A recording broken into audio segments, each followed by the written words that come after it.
올해는 저희가 예수 그리스도라는 주제를 가지고 캠프를 진행하게 됩니다. 이제 올해로 저희가 이제 10년째 교사 강습회를 자체적으로 진행하고 있는데요. 예수님에 대한 주제를 가지고 진행하는 건 처음이에요.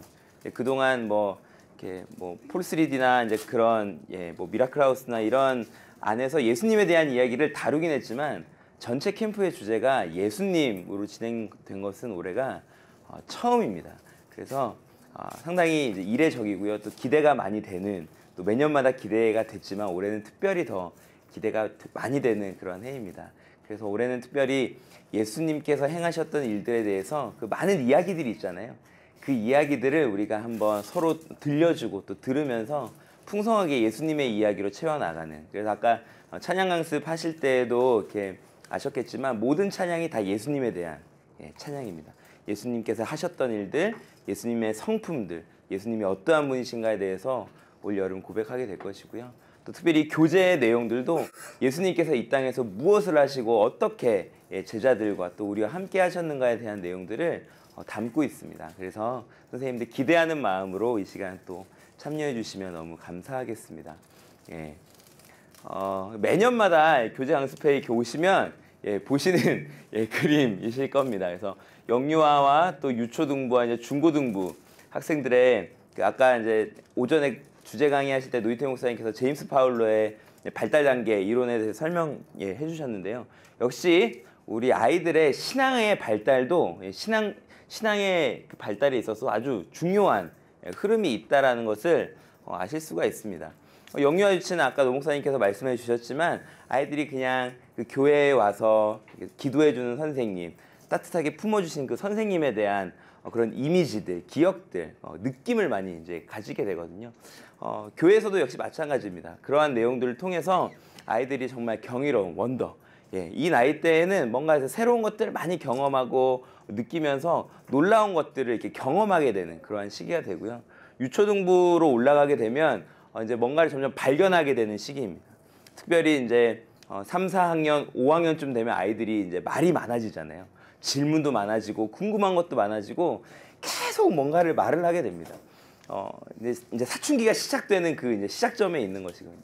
이때는 많은 질문을 던지면서 또 많은 것들을 물어보면서 또 많은 이야기들을 하면서 아이들이 새로운 것들을 발견해 나가는 시기입니다. 그래서 역시 신앙생활도 마찬가지예요. 그전에는 그냥 부모님이, 선생님이, 또 목사님이 들려주시던 성경의 얘기를 그냥 경이로움으로 그냥 듣던 아이들이, 그냥 재미있게 듣던 아이들이 초등학교 조금 학년이 올라가면 올라갈수록 고민하기 시작하고 거기에서 뭔가 궁금한 것들이 발견되어지기 시작하고 질문을 해나가면서 자기만의 해석을 하게 되는 시기가 초등학교 시기, 특별히 초등학교 3학년, 4학년부터 그 시기가 시작된다라고 하는 것입니다. 저희가 지금 다 그 학년을 담당하고 있는 선생님들이시잖아요. 그래서 지금 이 시기가 아주 중요합니다. 아이들이 던지는 질문 하나하나 우리가 아주 사명감을 가지고 대답해 줄 필요가 있다라고 하는 것이죠. 그 시기가 지나면 이제 중고등부로 올라가면 이제 패션입니다. 열정을 가지고 예배하게 되고요. 이때는 아이들이 막 뛰면서 예배하고 기도도 아주 뜨겁게 막 열정을 가지고 예배하는 그러한 시기를 가지게 됩니다. 그러한 흐름을 가지고 저희가 이제 이번 교재를 좀 준비하게 됐고요. 특별히 이번 주제가 예수님이기 때문에 예수님의 생애에 대해서 저희가 좀 정리를 해보았습니다. 보시면 복음서와 그 다음에 복음서 안에 나와 있는 내용들과 또 신학 서적들을 중심으로 해서 저희 교재 집필팀 또 목사님과 전도사님들께서 예수님의 생애를 좀 이렇게 정리를 간단하게 해 놓았습니다. 예수님께서 어떻게 태어나셨고 어디서 누구를 만났고 또 어디로 가셨고 또 무엇을 하셨는지에 대한 내용들을 정리를 해 놓은 내용들이 이렇게 있습니다. 눈으로 한번 확인해 보시면 좋을 것 같습니다. 예수님 당시 이스라엘에 대한 사진인데요. 특별히 저희가 중요하게 기억하셔야 될 지역을 세 군데를 저희가 이렇게 해 놓았습니다. 첫 번째는 좌측 왼쪽에 있는 예루살렘, 그리고 그 요단 동편에 있는 여리고, 그리고 저기 위쪽으로 올라가시면 나사렛, 예수님의 고향이죠. 나사렛. 이 세 지역을 저희가 이렇게 해 놓았습니다. 그리고 제일 위에 가시면 가버나움 지역, 예수님께서 사역하셨던 그 가버나움 지역까지 해서 저희가 세 군데를 중요한 곳으로 이렇게 한번 찝어 보았습니다. 아마 이제 앞으로 교재 강의를 이렇게 들으시다 보면 저 지명들을 계속 듣게 되실 거예요. 아, 예수님께서 주로 저 지역을 중심으로 사역하시고 다니시고 사람들을 만나시고 기적을 행하셨구나. 그렇구나. 기억하시면 좋겠습니다. 예수님은 어떠한 분인가에 대해서 정리를 하고 있는데요. 첫 번째, 예수님은 하나님의 아들이신 예수 그리스도이십니다. 하나님의 아들이신 것에 대해서 믿으시죠? 네, 믿으셔야 됩니다. 하나님의 아들이신 것에 대해서 믿지 않으시면 그때부터 좀 어려워집니다. 하나님의 아들이 아니라 하나님의 이렇게 엄마, 뭐 이렇게 나중에는 하나님의 아들이 아니라 해서 하나님 어머니도 되고 이렇게 되거든요. 그래서 하나님의 아들 예수님이시다라는 그 신앙을 꼭 가지셔야 되고요. 두 번째는 이제 고난받는 종 예수 그리스도입니다. 이것은 이제 구약에 많이 나오는 것이거든요. 구약에는 예수님이라는 이름은 나오지 않지만 앞으로 장차 오실 이 고난받는 종에 대한 예언들이 많이 나와 있고 실제적으로 그 예언을 이루신 분이 바로 예수님이십니다. 어찌 보면 예수님께서 이 땅에 오신 이유는 고난받기 위해 오셨다라고 얘기해도 큰 무리가 없을 정도로 예수님께서는 우리 인류의 모든 죄를 감당하시고 그것을 또 십자가의 고난으로 그렇게 고난받으셨던 종이십니다. 세 번째는 주님이신 예수님이신데요. 저기서 저 주님은 헬라어로 얘기하면 퀴리오스, 그 주를 얘기합니다. 주인을 얘기해요. 그러니까 우리가 주님 하는 이유는 하는 얘기는 예수님이 나의 주인님이십니다라고 고백하는 것입니다. 나의 주인이신 예수님. 그렇기 때문에 우리의 모든 생각과 행동과 말과 우리의 모든 것들이 다 예수님의 결정에 따라서 예수님의 뜻에 따라서 움직일 수밖에 없는 것이에요. 그래서 우리가 차세대 교사를 하는 것도 사실은 주님이신 예수 그리스도께서 우리를 이곳 가운데 부르셨기 때문에 하는 것입니다. 중간에 교사를 그만두고 싶은 마음이 드셔도 주님이신 예수 그리스도께 물어보시고 결정을 하셔야 된다라고 하는 것입니다. 마지막 네 번째는 인자이신 예수 그리스도, 인간으로 오신 예수님에 대한 것입니다. 예수님께서 완벽한 신이시지만 또 완벽한 인간이셨다라고 하는 것을 우리가 믿을 필요가 있다라고 하는 것입니다. 혹시라도 저기 적혀 있는 네 가지 중에서 저는 좀 한두 가지는 좀 믿기 어렵습니다 하시는 분들이 있으시면 오늘 좀 회개하시고 다시 한번 하나님 앞에 돌아오시는 그런 시간이 되셨으면 좋겠습니다. 아주 핵심적인 네 가지입니다. 예수님이 어떠한 분이신가에 대해서 우리가 믿음으로 고백해야 되는 내용들이라고 하는 것입니다. 예수님은 무엇을 하신 분인가? 예수님의 주요 사역에 대해서 정리하고 있는데요. 이번에 우리 그 예수님 이야기, 이번 교재의 주제 말씀 선구입니다. 마태복음 4장 23절 말씀인데요. 우리가 한 목소리로 함께 읽겠습니다. 예수께서 온 갈릴리에 두루 다니사 그들이 회당에서 가르치시며 천국 복음을 전파하시며 백성 중에 모든 병과 모든 악한 것을 고치시니. 아멘. 예수님께서 이 땅에 오셔서 하셨던 일을 함축적으로 설명해 주고 있는 말씀입니다. 첫 번째는 회당에서 가르치셨고, 두 번째는 천국 복음을 전파하셨고, 마지막으로는 모든 병과 약한 것들을 고치셨다. 그래서 우리는 그거를 이렇게 쉽게 세 글자로 가전고라고 그럽니다. 예수님께서 이 땅에서 무엇을 하셨는가? 첫 번째 가르치시고, 두 번째 전하시고, 셋 고치셨다. 가전고. 우리 한번 따라할까요? 시작. 가전고. 그래서 예수님께서 이 땅에 오셔서 가르치시고 복음을 전파하시고 그 다음에 병들을 고치시고 또 죽은 자를 일으키신 그러한 기적을 행하셨습니다. 가르치시고 고치시고 전파하신 것에 대한 그런 내용들을 정리를 해보았고요. 눈으로 이렇게 보시면 좋을 것 같습니다. 본격적으로 저희가 이제 교재에 대해서 한번 설명을 드리고 싶은데요. 다 뜯으셨죠, 비닐을? 두 가지로 저희가 포장이 되어 있는데 첫 번째는 교사용 지침서입니다.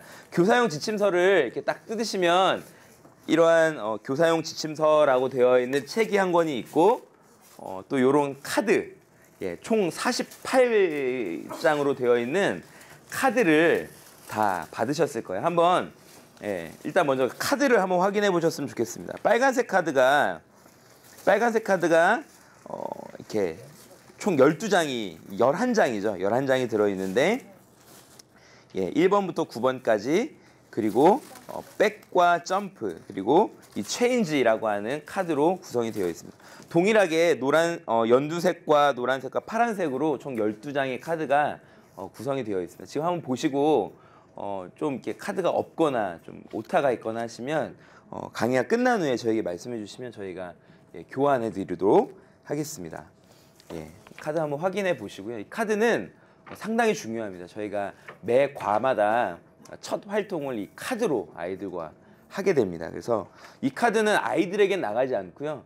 선생님들에게만 한 세트씩 나가게 됩니다. 선생님들께서 이걸 잘 챙겨주셨다가 캠프 가실 때 꼭 챙겨 가셔야 돼요. 그래서 이 카드를 가지고 선생님들께서 담당하시는 그 소그룹 아이들과 이 카드를 가지고 소그룹의 첫 시작을 연다라고 생각을 하시고 잘 챙겨주시면 감사하겠습니다. 예. 매년마다 그랬듯이 교사용 지침서는 저학년과 고학년이 합본으로 나와 있습니다. 그래서 안에 내용을 한번 보시면 상세한 내용들이 다 들어 있습니다. 담임 목사님께서 또 초대하신 글들도 있고요. 각 과들이 어떻게 구성이 되어 있고 또 성경의 배경은 어떻고 마지막에 놀이 활동에 대한 설명까지 해서 어떻게 이번 여름 캠프를 진행하면 되는지에 대해서 설명이 잘 나와 있습니다. 혹시 교사용 교재에 좀 이렇게 문제가 있거나 그런 선생님들 없으시죠?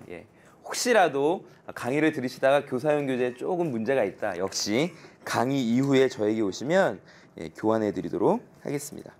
학생용을 한번 이렇게 다 열어보시면 좋을 것 같은데요. 매년마다 그렇듯이 학생용이 좀 많아요. 그런데 올해 아주 특별한 저희가 이렇게 교재 집필해 주신 집필팀에서 특별한 이제 스토리북을 만들어 주셨는데요. 아주 간단합니다. 보면 안에 교재인데 안에 내용이 별로 없어요. 교재를 한번 열어보시면 별 내용이 없습니다. 진짜로 별 내용이 없어요. 이 별 내용이 없는 것들을 이제 앞으로 저와 함께 2시간 동안 이렇게 내용이 있는 것들로 만들어 갈 겁니다. 이렇게 만들어 갈 거예요. 그리고 이런 식으로 만들어 갈 거예요. 그리고 실질적으로 캠프에서 선생님들께서 아이들과 함께 이 내용이 없는 이 책을 내용이 있는 책으로 만들어 가시면서 예수님에 대한 이야기를 나누게 될 것입니다. 상당히 간단해요. 그래서 쉽게 함께 나눌 수 있습니다. 구성물들을 보시면 먼저 학생용 별지가 이렇게 1번부터 4번까지 있습니다. 학생용 별지가 1번부터 4번까지 이렇게 있게 되고요. 이 학생용 별지를 가지고 스토리북을 채워 나가게 됩니다. 1번부터 4번까지 있고요.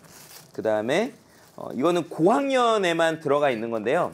고학년 부록입니다. 예쁜 여학생과 잘생긴 남학생 두 학생이 이렇게 부록으로 들어가 있습니다. 있고요. 이거는 역시 1과 때 저희가 사용하게 될 부록이고요. 부록이 더 있습니다. 뭔가 이상한 이게 퍼즐 맞추기 막 사람의 몸을 잘라놓은 것 같은 이런 부록이 하나가 또 있고요. 이건 중풍병자를 나중에 만들게 될 거예요, 저희가. 그리고 이렇게 또 예수님의 이야기와 또 온 세계를 품고 있는 예수님에 대한 이 그림이 역시 부록 3-2번과 3-3번으로 준비가 되어 있습니다. 그리고 마지막으로는 고학년 스티커가 있어요. 이 스티커에 보시면 이제 그림이 그려져 있는 스티커도 있는데 밑에 보시면 아주 작은 저희가 이제 칼선을 넣어서 이렇게 테이프들 다 넣어놨거든요. 이거를 가지고 이 학생용 별지를 스토리북에 붙이는 거예요. 그래서 요걸 가지고 만들기를 하는구나. 그래서 없어지면 좀 어렵습니다. 뭐 물론 이게 스카치 테이프로 붙여도 되지만 저희가 그런 수고를 덜어드리기 위해서 별지에 다 이렇게 붙여드렸다는 것 아시고 교재 강의를 본격적으로 시작해 보도록 하겠습니다. 그러면 저희 학생용 스토리북 한번 이렇게 학생용입니다. 학생용 한번 펴보시고요. 딱 열어보시면 이러한 그림이 나오게 될 거예요. 이러한 그림. 이러한 그림이 나오게 됩니다. 처음에 이걸 가지고 어떻게 이제 운용을 해야 되는가 저희가 고민을 했는데요. 아이들과 함께 소그룹을 하실 때 이 페이지를 펴신 상태에서 다른 걸 하지 마시고요. 이 별지 1번, 이 별지 1번을 가지고 별지 1번을 떼서 여기 위에다 붙여보는 거예요. 붙여보시면 아마 그림 위에 아주 딱 맞을 겁니다. 어떻게 붙여야 되나 되게 궁금하신데 보시면 이 그림들이 다 맞게 되어 있어요. 이렇게 보면 제가 누구의 이웃입니까? 예수님이 이렇게 얘기하고 있는 장면이 나오는데요. 이렇게 보시면 이 좌측 밑에 예수님이 누군가 얘기하고 있어요. 이런 식으로 이 위에 다 붙이시는 거거든요. 제가 한번 시간을 드릴 테니까 한번 옆에 분과 상의하셔서 붙이셨으면 좋겠어요. 근데 이거를 나중에 제가 팁을 한번 드리면요. 나중에 아이들과 얘기를 하실 때 이렇게 이 성경 얘기를 들려주면서 이렇게 열어서 아이들과 얘기를 하게 되실 거거든요. 그렇기 때문에 붙이는 방향이 상당히 중요합니다. 예. 옆으로 열어야 되는데 테이프를 위에다 붙이면 이게 글씨가 막 뒤집히고 그러한 일들이 발생을 해요. 1과의 주제는 의심 많은 율법학자입니다. 1과의 주제는 의심 많은 율법학자이고요.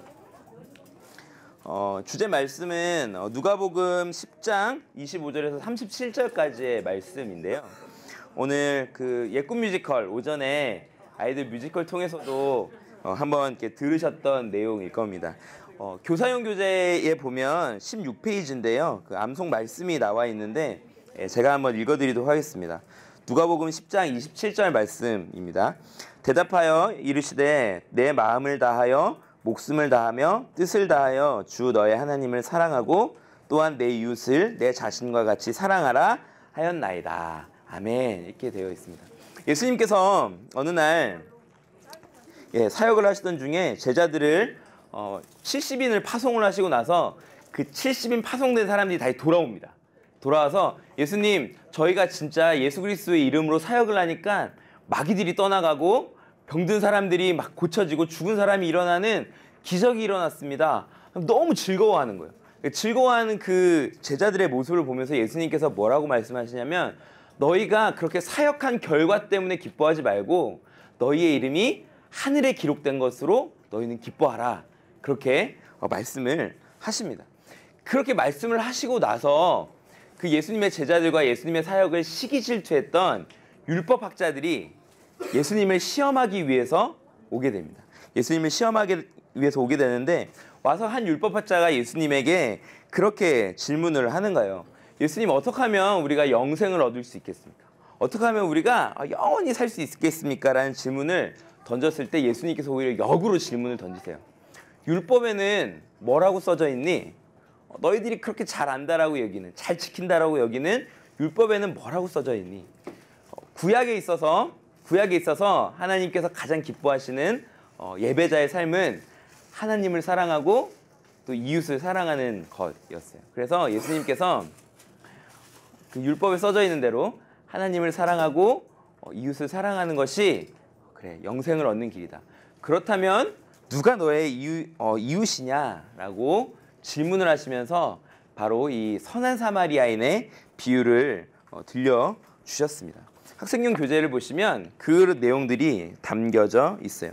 어느 날 예루살렘에서 예수님이 계시는데 율법학자가 예수님에게 찾아와서 질문하게 됩니다.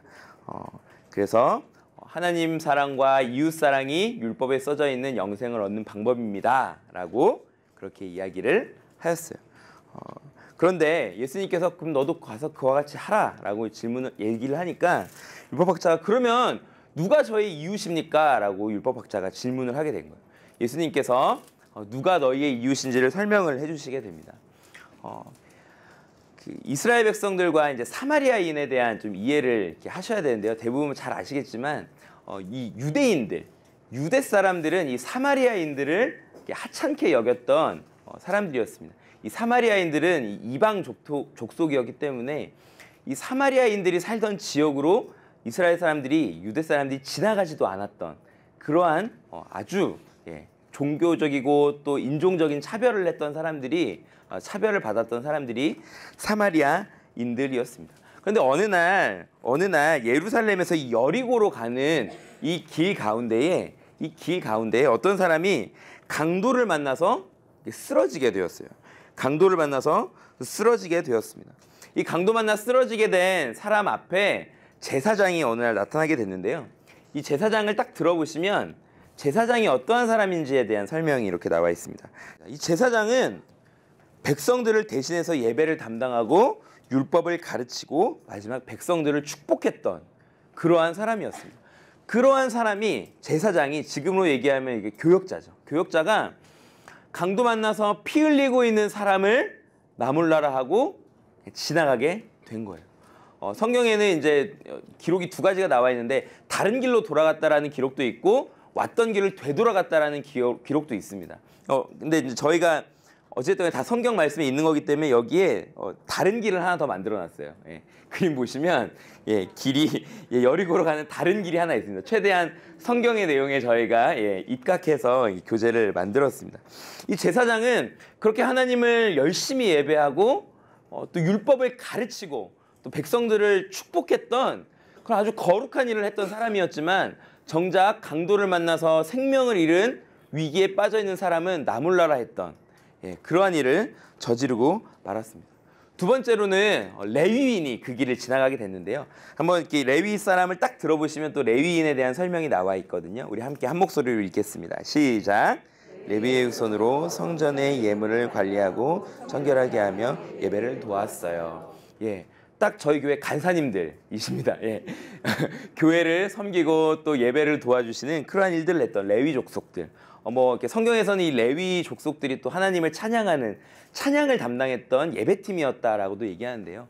그렇게 거룩한 하나님의 일을 감당했던 사람 역시 이 사람을 도와주지 않고 그냥 다른 길로 가버리게 됩니다. 그런데 거기를 지나가던 마지막 사마리아인 한 명이 그 길을 지나가다가 강도 만난 사람을 만나게 됩니다. 열어보시면 사마리아 사람에 대한 설명이 나와 있는데 우리 함께 한 목소리로 읽겠습니다. 시작. 멸망당한 후 아수르 사람들과 결혼했고 하나님과 함께 다른 신을 섬겼어요. 그래서 이들은 유대인들로부터 무시를 당했어요. 아주 역사적인 이 유대인들과는 역사적인 앙금이 깊은 그러한 사람들이 사마리아인이었는데요. 이 사마리아인이 지나가다가 이 강도 만나서 피 흘리는 사람을 보고 긍휼한 마음으로 이 사람을 도와주게 되었습니다. 성경에는 정확하게 이렇게 표현이 되어 있어요. 포도주를 줘서 그 사람의 기운을 차리게 하고 또 기름으로 또 그 사람을 이렇게 기름을 먹여서 기름진 음식을 먹여서 그 사람을 기운을 차리게 했다라고 이렇게 나와 있습니다. 그리고 나서 이 사람을 데리고 자신의 나귀에 그 사람을 실은 이후에 아주 가까운 여관으로 가서 이렇게 사람을 강도 만난 사람을 잘 돌봐주게 되었습니다.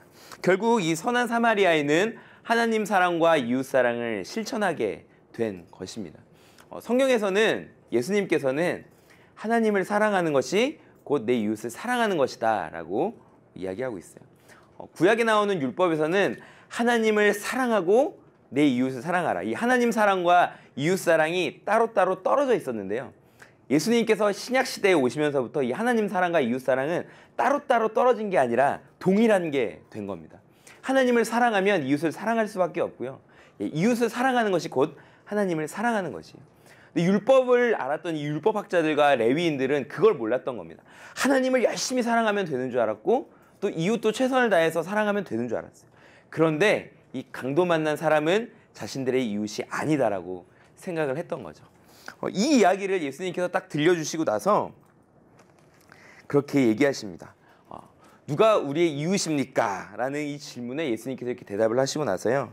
결국은 너는 이 세 사람 중 누가 강도 만난 사람의 이웃이라고 생각하느냐?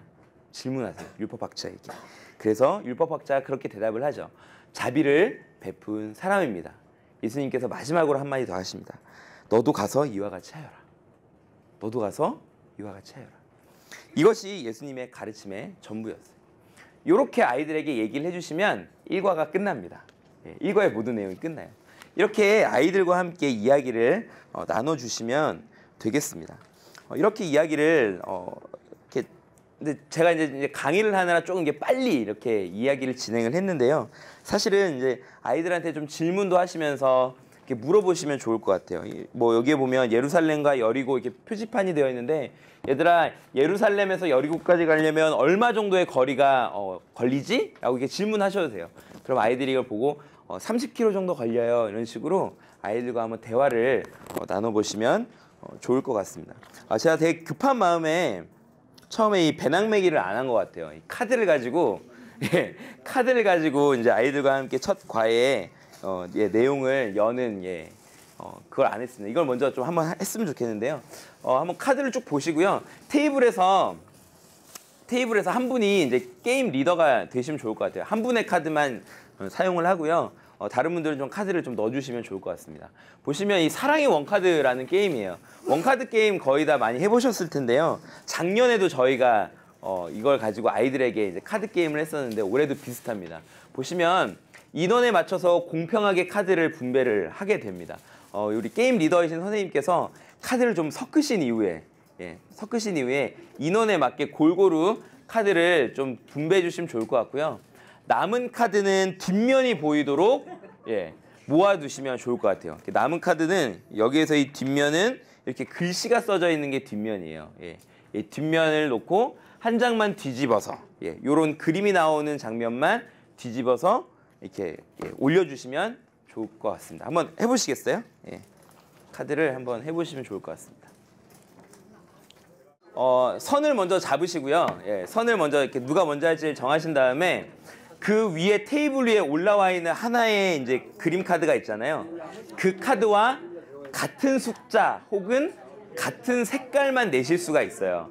그런데 내가 이 위에 올라와 있는 카드에 같은 숫자나 같은 카드가 없다 그러면 이 뒤집어져 있는 카드에서 한 장을 먹으시는 겁니다. 먹으시는 거예요. 그리고 내 순서 넘어가는 거예요. 그런 식으로 해서 내가 가지고 있는 카드를 다 털어내시는 분이 1등을 하시는 겁니다. 그런데 여기서 한 가지만 더 말씀드릴게요. 숫자 2 카드가 있어요. 2 카드. 숫자 2. 숫자 2 카드가 총 4장이 들어있는데요. 이 숫자 2 카드는 내가 내게 되면 다음 사람이 무조건 2장을 먹어야 돼요. 똑같은 숫자나 그런 게 있어도 먹어야 되는데 더 중요한 건 내가 숫자 2를 냈어요. 근데 그 다음 사람이 또 숫자 2가 또 있어요. 2를 또 내면 그 다음 사람이 4장을 먹는 겁니다. 점프는 그 다음 사람의 다음 순서로 넘어가게 되는 거고요. 네, 그렇죠. 백을 하게 되면 반대로 돌아가시게 되는 그런 겁니다. 한번 게임을 해보시면 좋을 것 같아요.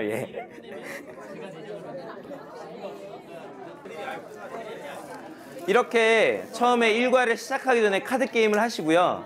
그 다음에 아이들하고 이 스토리북 만들기를 하시면 되는 거예요. 제가 이제 순서를 아까 급한 마음에 바꿨는데요.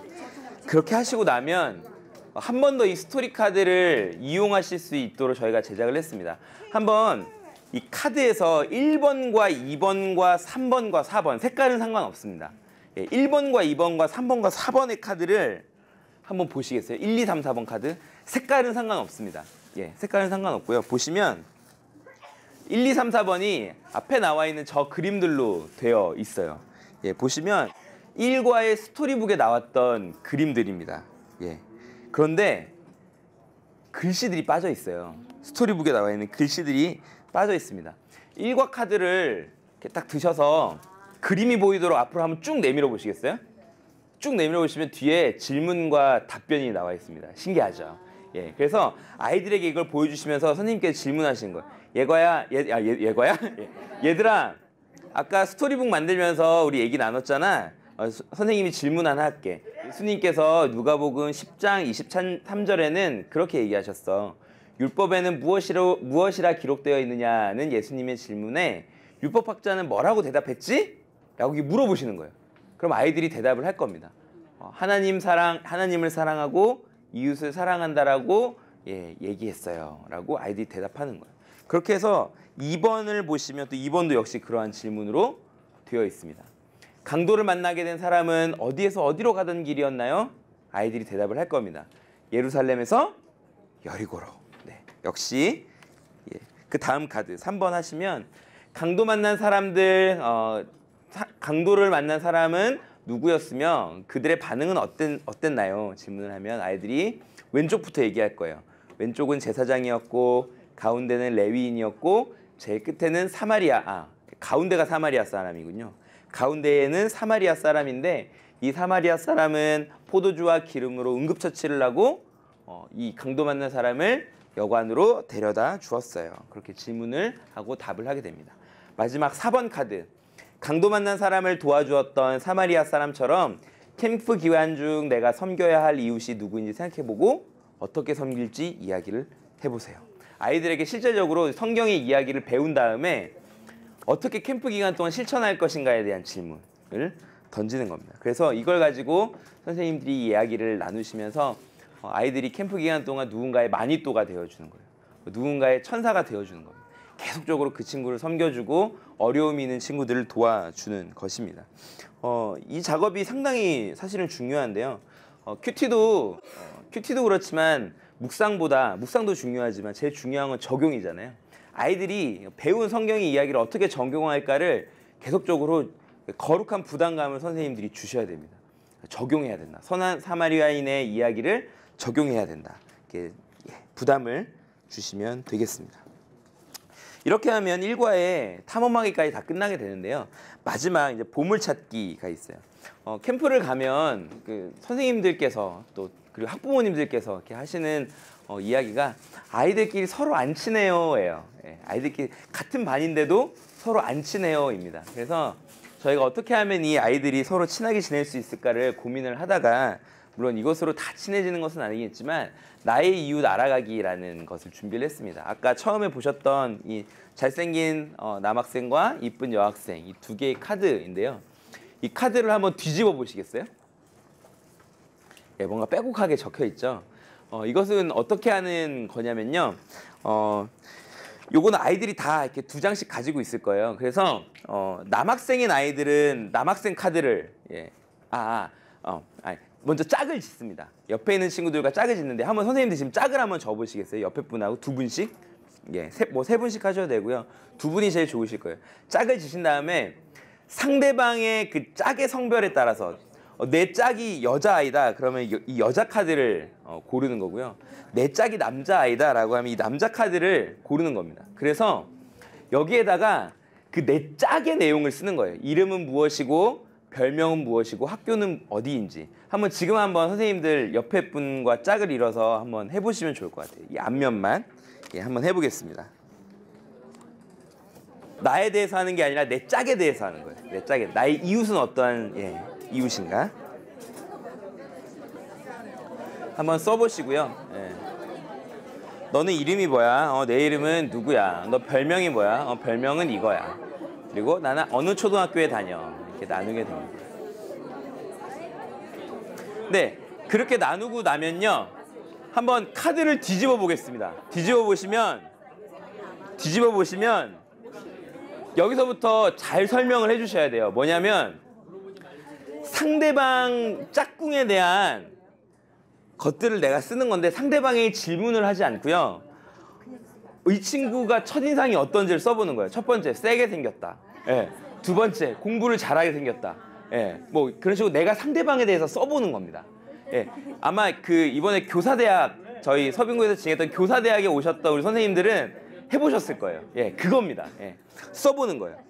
내 친구의 인상이 어떤지를 한번 써보고요. 그리고 나서 이웃 알아가기로 내려가면 아마도 내 생각에는 이 친구가 뭐 겨울에 태어났을 것 같다. 예, 쓰는 거예요. 예, 물어보지 않고 쓰는 겁니다. 옆에 있는 친구들 보면서 한번 지금 옆에 있는 분들을 보면서 한번 쭉 쓰셨으면 좋겠어요. 한번 얘기를 나누지 않고 옆에 있는 선생님은 내가 딱 얼굴을 보니까 저분은 여름에 태어난 것 같아. 예, 써보시고요. 신발 사이즈는 딱 보니까 한 270 정도. 예, 한번 추측을 해서 써보시는 거예요. 혈액형은 저분 평소에 좀 많이 까칠했던 것 같아. B형인 것 같아. 이렇게 써보시고요. 예. 형제 자매는 저분은 상당히 주변 사람들을 잘 배려하는 것 같으니까 형제가 많은 것 같아. 이남 이녀? 이런 식으로 써보시는 거예요. 싫어하는 과목은 저분은 수학을 참 싫어하셨을 것 같다. 수학을 써보고요. 좋아하는 색깔은 저분은 빨간색을 좋아할 것 같아. 써보시고요. 보시면 그래서 내 생각에는 아마도라고 되어 있는 이 부분만 쓰시고요. 옆에 사실은 이따가 짝꿍과 이걸 바꿔서 쓰시면 되는 거예요. 옆에 짝꿍에 대해서 한번 써보셨나요? 예. 그러면 이제 한번 짝꿍과 한번 대화를 하시면서 내가 얼마나 맞췄는지를 한번 확인을 해보시면 좋을 것 같아요. 예, 사실은 혈액형이 무엇이었고 사실은 태어난 계절이 언제였으며 사실은 신발 사이즈가 어떻게 되는지 지금 한번 해보시면 좋을 것 같습니다. 예, 다 나누셨죠? 나누시고 나면 마지막으로 맨 밑에 이웃 알아가기를 한 후 나의 이웃에 대한 느낌은 하고 쓰시는 거예요. 그래서 처음에 첫이상만 보고 내 친구가 어떠한 느낌이었는지를 써보셨잖아요. 마지막에는 대화를 나눠보시고 나서 내 친구는 사실 되게 차가워 보였는데 얘기를 나눠보니까 수줍음이 많았다. 수줍음이 많은 것 같다. 써보시고 친구랑 뭐 더 가까워진 것 같다. 그런 식으로 느낌을 써보시면 되겠습니다. 그렇게 우리 소그룹 친구들과 나의 이웃 알아가기까지 하시면 1과의 모든 활동들이 다 마무리가 되게 됩니다.